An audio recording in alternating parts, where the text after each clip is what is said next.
नागपुर में मुख्यमंत्री देवेंद्र फडणवीस ने कांग्रेस प्रदेश अध्यक्ष हर्षवर्धन सबकाल की आलोचना पर तीखा पलटवार किया। उन्होंने कहा, गालियों से उन्हें फर्क नहीं पड़ता। भाजपा विकास के एजेंडे पर चुनाव लड़ती है और देश विरोधी सोच को सख्ती से कुचलना जरूरी है। और उन्होंने आगे क्या कहा, आइए देखते हैं। आम्ही महाराष्ट्रामध्ये सगळ्या महानगरपालिका क्षेत्रांमध्ये इतक्या मोठ्या प्रमाणात विकासाची कामं केलेली आहेत की आम्हाला दुसरे विषय सांगण्याची आवश्यकता नाही। विकास कामांवरच आम्ही मतं मागतो आहोत। फक्त कोणी आमच्यावर एखादा वार केला तर तेवढाच थोपवतो, बाकी पूर्ण अजेंडा विकासाचा आहे आणि त्याला प्रचंड प्रतिसाद मिळतो आहे।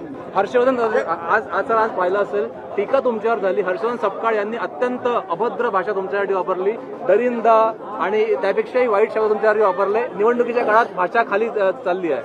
बघा, पहिल्यांदा तर कोणी कितीही शिव्या दिल्या तरी माझ्यावर काही परिणाम याकरता होत नाही की मला विष प्यायची सवय आहे आणि जोपर्यंत महाराष्ट्राची जनता माझ्या सोबत आहे तोपर्यंत असल्या फालतू वक्तव्यांनी मला काही फरक पडत नाही। दुसरं, तुम्ही ज्यांचं नाव घेतलं, काय हर्षवर्धन सपकाळ, त्यांना काँग्रेस पक्षातच कोणी सिरियसली घेत नाही, त्यांच्या जिल्ह्यात तालुक्यात देखील कोणी सिरियसली घेत नाही। तुम्ही का सिरियसली घेता? ते केवळ मला शिव्या दिल्यामुळे दिवसभर चॅनलवर त्यांचं नाव चालतं एवढ्याकरता ते बोलतात। त्यामुळे त्याला उत्तर देऊन मी कशाला माझ्या तोंडाचा वाफा या ठिकाणी खराब करू? ते बोलूच शकत नाही, कारण 25 वर्षात त्यांनी काहीच केलं नाही। त्यामुळे त्यांना वेगवेगळे मुद्देच मांडावे लागतील। विकासाच्या मुद्द्यावर जर ते त्या ठिकाणी आले तर त्यांना माहिती आहे लोकांना तोंड दाखवायला आपल्याला जागा नाही। ये शर्जील इमाम की जो औलाद है, जेएनयू में पैदा हुई है, इनके इरादों को कुचलने का काम हम करेंगे।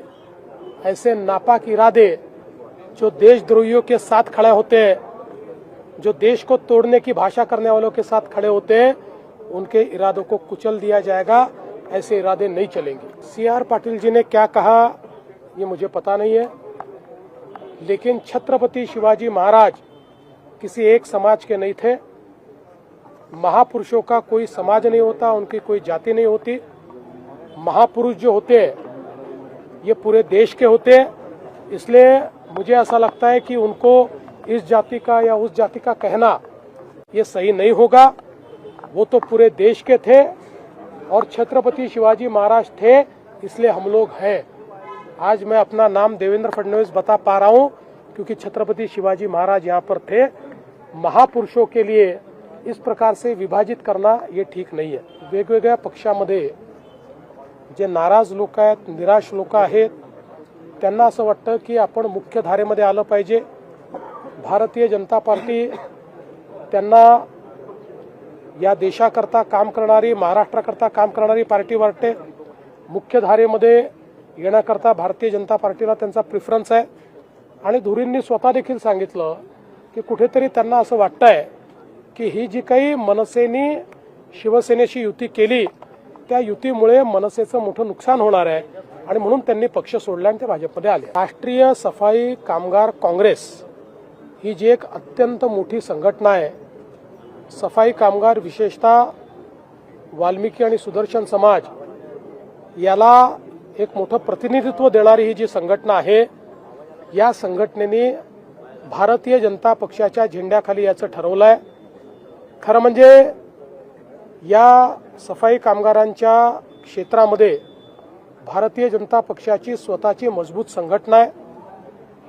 आमच्या पाठीशी मोठ्या प्रमाणात हा समाज आहे, पण आज सफाई कामगार काँग्रेस आल्यामुळे आता संपूर्ण समाजच आमच्या पाठीशी उभा राहिलेला आहे आणि म्हणून मी अखिल भारतीय सफाई कामगार काँग्रेस, त्याचे प्रमुख परमारजी, त्यांच्यासोबत भाजपमध्ये आलेले सगळे जे लोक आहेत या सगळ्यांचे आभार मानतो।